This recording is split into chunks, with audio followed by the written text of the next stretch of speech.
जिस सड़क पर हम चलते हैं, जो वस्त्र हम पहने हुए हैं, जो भोजन हम ग्रहण करते हैं, जिस शॉपिंग मॉल में हम घूमने या शॉपिंग करने जाते हैं, जिस इमारत को देखने के लिए हम सरहद की सीमा को पार कर जाते हैं, उन सभी को बनाने में एक विशेष वर्ग का महत्वपूर्ण योगदान है, जो शायद उस बिल्डिंग को बनाने के बाद जिसको उसमें एंट्री भी ना मिले। जो दूसरों के सपना पूरा करने में खुद के सपना को भूलकर अपना सारा जीवन दूसरों को सपना पूरा करने में ही लगा देता है और जो अपनी आवश्यकताओं की पूर्ति करने में ही अपना सारा जीवन खर्च कर देता है। जय हिंद दोस्तों, मैं प्रमोद कश्यप आशा करता हूं कि आप लोग अच्छे होंगे। आज हम फिर एक नए टॉपिक के साथ आए हैं। आज हम मजदूरों के बारे में चर्चा करेंगे। कल 1 मई था और 1 मई को हम लोग मजदूर दिवस सेलिब्रेट करते हैं। मजदूर हमारे प्रगतिशील समाज का एक स्तंभ है, जिसके बिना हम समाज की कल्पना भी नहीं कर सकते हैं। एक सभ्य समाज में यह जरूरी है कि कार्य का विभाजन हो, पर यह कार्य का विभाजन जन्म के आधार पर न होकर कर्म के आधार पर होना चाहिए, ताकि हर इंसान को उसकी मानसिक क्षमता के अनुसार उसको अपना काम मिल सके और वह खुशी खुशी उस काम को कर सके, जिससे समाज का प्रगति हो सके। इस वीडियो को हमने 3 भाग में डिवाइड किया है। फर्स्ट पार्ट में हम मजदूरों के इतिहास को जानेंगे और हम क्यों मजदूर दिवस मनाते हैं इसको जानने का प्रयास करेंगे। सेकेंड पार्ट में हम यह जानेंगे कि भारतीय संविधान में मजदूरों के लिए क्या क्या प्रावधान दिए गए हैं और थर्ड पार्ट में एक उदाहरण के अनुसार हम यह जानेंगे कि मजदूरों के क्या क्या नैतिक कर्तव्य होना चाहिए, ताकि उनको भी समाज में सभी के भांति एक अच्छा सम्मानपूर्वक दर्जा दिया जा सके और वह भी अपना जीवन कुशल पूर्वक व्यतीत कर सके। अशिक्षा और अपने अधिकार को न जानने की वजह से हर देश के मजदूरों को साथ दुर्व्यवहार किया जाता था। उनसे कम मजदूरी में अत्यधिक काम करवाया जाता था। उनके पास किसी प्रकार की बुनियादी सुविधा उपलब्ध नहीं थे। न तो उन्हें ओवर टाइम के पैसे दिए जाते थे, न ही बोनस दिए जाते थे।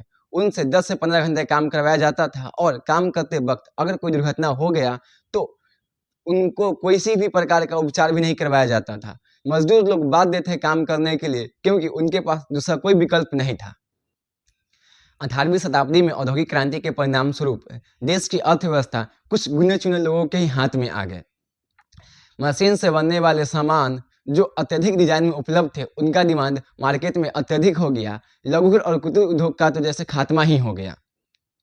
जो लोग लघु और कुटीर उद्योग को चला रहे थे, उन्हें मजदूरी करने को बाध्य हो गए और औद्योगिक क्रांति के परिणाम स्वरूप अन्य रोजगारों की भी उत्पत्ति हुई, क्योंकि मशीन को चलाने के लिए, और जो मशीन था वो कहीं ना कहीं एक लोहा से बना हुआ था, तो लोहा के कारखाने में बहुत सारे रोजगार की उत्पत्ति तो हुई, लेकिन मजदूरों की जो स्थिति थी उसमें किसी प्रकार का सुधार नहीं आया।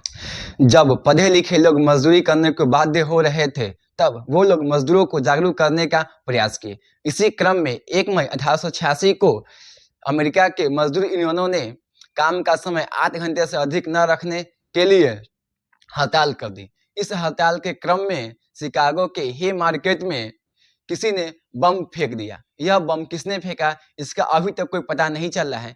इसके निष्कर्ष में पुलिसों ने श्रमिकों पर गोली चलाना शुरू कर दी और 7 श्रमिकों को मार दिया।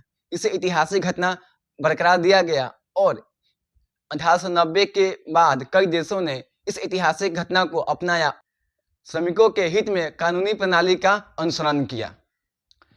भारत में 1923 के बाद से भारतीय श्रमिकों ने 1 मई को मजदूर दिवस के रूप में मनाने का प्रस्ताव रखा। 1923 में हमारा देश अंग्रेजों के अधीन था। उस समय हम इंडिपेंडेंट नहीं थे। भारत के भी देश में मजदूरों के प्रति कई सारे व्यवधान थे। अगर हम भारत की बात करें तो भारत में वन व्यवस्था था, जिसमें ब्राह्मण, क्षत्रिय, वैश्य और शूद्र था। शूद्र अत्यधिक मजदूरी ही करते थे और उन्हें समाज में एक अच्छा दर्जा नहीं दिया गया था। उसके साथ साथ उनको फैक्ट्रियों में भी दुर्व्यवहार किया जाता था। तो वो लोग भी अपने यूनियन को बनाए ताकि वो लोग अपनी बातों को रख सके। तो इसी के क्रम में 1923 में के बाद से वो लोग मजदूर दिवस मनाने शुरू कर दिए 1 मई को।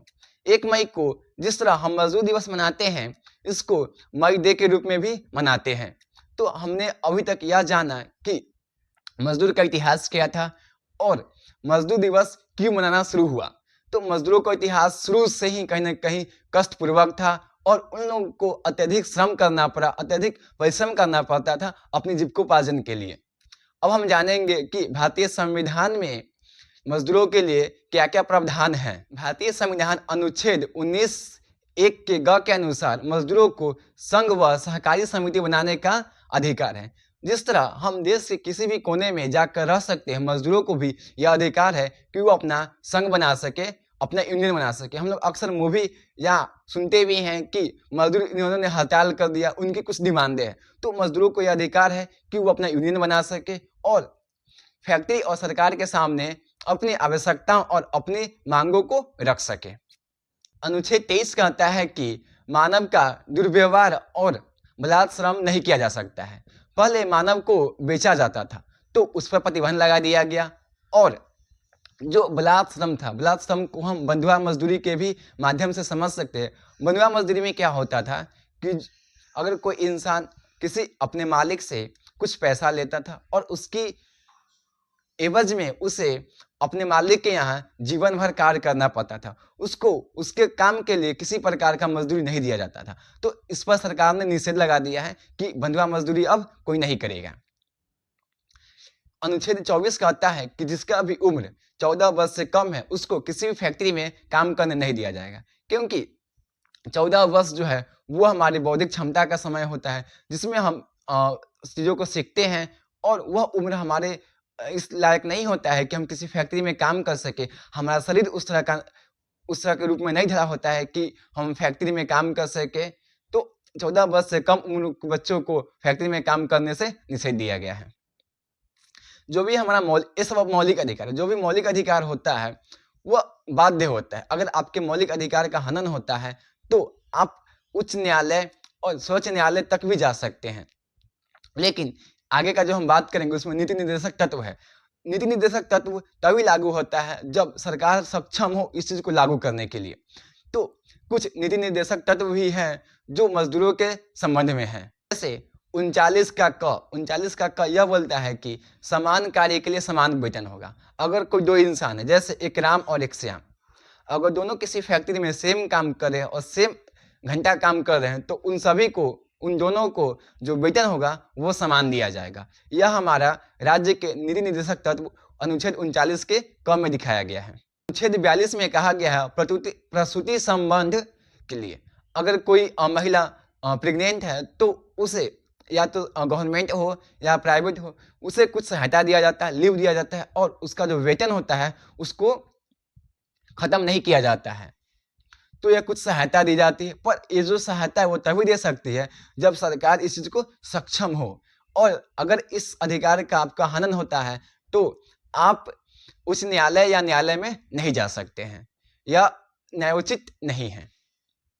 इसी तरह अनुच्छेद 43 बोलता है कि जब भी राज्य में कोई फैक्ट्री लगता है तो उसमें मजदूरों को यह बताया जाता है कि कितना दिन या कितने मजदूरों को यह फैक्ट्री रोजगार दिया जाएगा। जैसे आप अक्सर पेपर में सुनते होंगे कि इस फैक्ट्री को लगने की वजह से इतने मजदूरों को यहाँ पर रोजगार दिया जाएगा, तो उस राज्य के लोगों को भी रोजगार दिया जाता है। तो यह कुछ संवैधानिक बातें हो गई जो हमें भारतीय संविधान के द्वारा दिया जाता है। पर एक बात है कि यह इन चीजों का हम फायदा तभी उठा सकते हैं जब हम शिक्षित हो। तो यहाँ पे शिक्षा भी बहुत ज्यादा मायने रखता है अपने अधिकारों को जानने में। अब हम वीडियो के थर्ड व लास्ट पार्ट में आते हैं, जिसमें हम एक उदाहरण के अनुसार यह जानेंगे कि जो भी घर से बाहर काम करते हैं उनको कितना संघर्ष और कितना ज्यादा त्याग करना पड़ता है। दिवाली का समय था, हमारे मेस और वार्डन ऑफिस दोनों खुला हुआ था। उन लोगों को भी इच्छा रही होगी कि वो लोग भी अपना त्योहार अपने परिवार के साथ मनाएं, पर पैसा और रिस्पॉन्सिबिलिटी की वजह से वो लोग इस काम को नहीं कर सकते। हम लोग अक्सर देखते हैं कि जब भी हम किसी फेस्टिवल को सेलिब्रेट कर रहे होते हैं उस समय कुछ लोग अपने परिवार से दूर रहकर काम करते हैं। जैसे हमारे पुलिस, वो कहीं ना कहीं हमारी सेफ्टी के लिए, हमारी सुरक्षा के लिए अपने परिवार से दूर रहते हैं। आर्मी ऑफिसर भी हमारे देश की रक्षा के लिए अपने परिवार से दूर रहते हैं। तो इन सभी को उनके कार्य के लिए दिल से धन्यवाद देते हैं।